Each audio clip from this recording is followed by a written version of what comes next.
Julie would like to greet you all. Update on political developments in voter polls in the 2024 White House race between Donald Trump and Biden, including the following main highlights. Donald Trump is polling even with President Joe Biden in a likely 2024 rematch, sparking mixed feelings among Democrats 14 months from Election Day. Some are alarmed by the neck-and-neck race, while Biden campaign officials and other allies downplay the recent polls as meaningless this early in the cycle. But there's one thing Democratic strategists agree on: an insurrection scheme and a torrent of criminal charges won't be enough to stop the former president and runaway Republican primary frontrunner from returning to the White House. Biden and Trump are tied in the polls. Democrats have mixed feelings about it. Some Democrats are more alarmed than others. But Trump's campaign and allies feel emboldened by the surveys. Donald Trump is polling even with President Joe Biden in a likely 2024 rematch, sparking mixed feelings among Democrats 14 months from Election Day.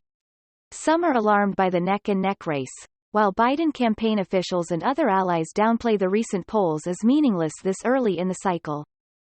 Despite awaiting trial on 91 felony counts, Trump is a coin flip away from the presidency, Dan Pfeiffer, a former advisor to President Barack Obama, wrote.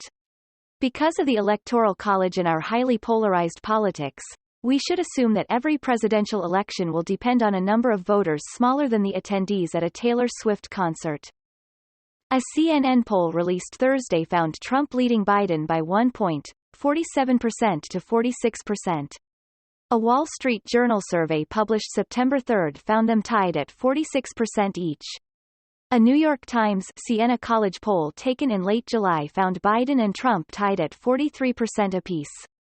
The former president is currently polling stronger against Biden than he did at any point in 2020, when he trailed by as many as 10 points and never came within 3 points in the 538 average.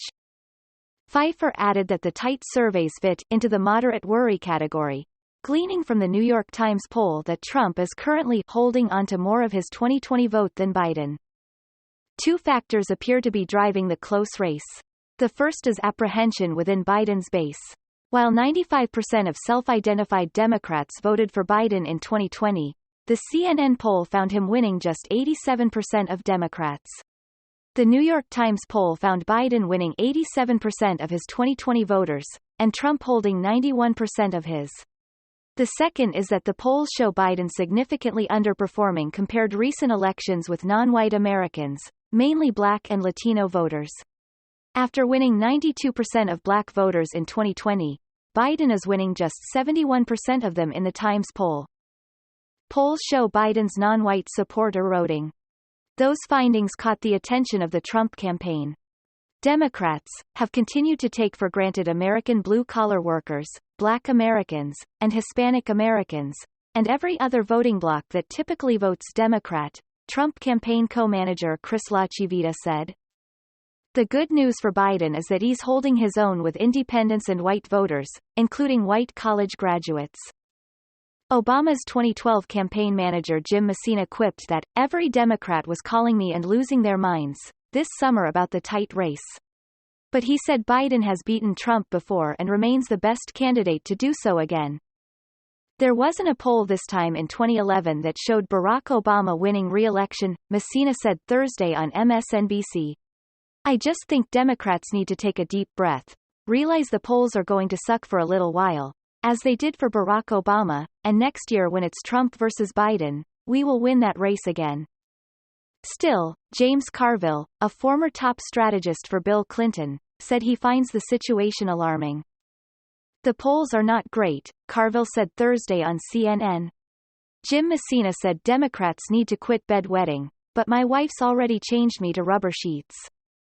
Matt Barreto, a political scientist and pollster with ties to Biden, who studies Latinos, said national surveys rarely capture a sufficiently large and weighted sample of Hispanic or Black voters to be representative. He added that he isn't discounting the challenges ahead for Biden, but that it's natural for those voters to be frustrated with incumbents, and want progress to come faster.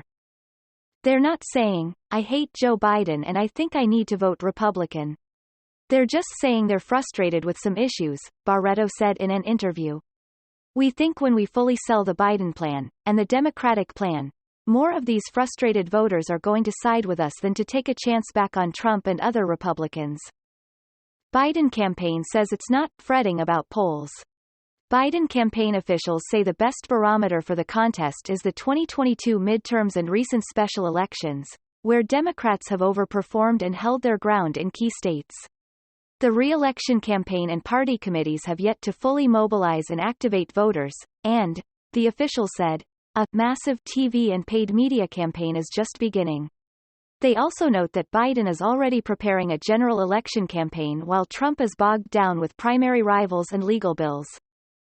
Coming off the president's historic midterm performance, President Biden is delivering results. His agenda is popular with the American people, and we are mobilizing our winning coalition of voters well ahead of next year's general election, Biden campaign spokesman Kevin Munoz said in a statement. Next year's election will be a stark choice between President Biden and the extreme, unpopular MAGA agenda. We'll win in 2024 by putting our heads down and doing the work, not by fretting about polls. Senator Richard Blumenthal, D-Con, said the polls are close because voters have not focused on the choice yet, of Trump versus Biden. The more people focus on the comparison, as opposed to favorable-unfavorable on each of them, the stronger Biden will be, he said in an interview. Even people who support Trump's policies, Republicans, have said to me, I don't want to see him in the White House again. Senator Chris Van Hollen, DMD, said Democrats can move voters by selling Biden's record, more infrastructure, manufacturing and lowering prescription drug costs. Prices are coming down, he added. All the trends are in the right direction. So my strong prediction is that as people begin to feel the benefit of those initiatives in their daily lives, things will change. Electoral College is friendly to Trump. Trump's allies say the polls solidify his front-runner position in the Republican primary and undercut GOP rivals and elites who argue that he has too much baggage to win a general election. The above news closes today's News of World News 24H my Nguyen channel. Julie sincerely thanks you and everyone for your interest in watching. Hello and see you soon. Julie.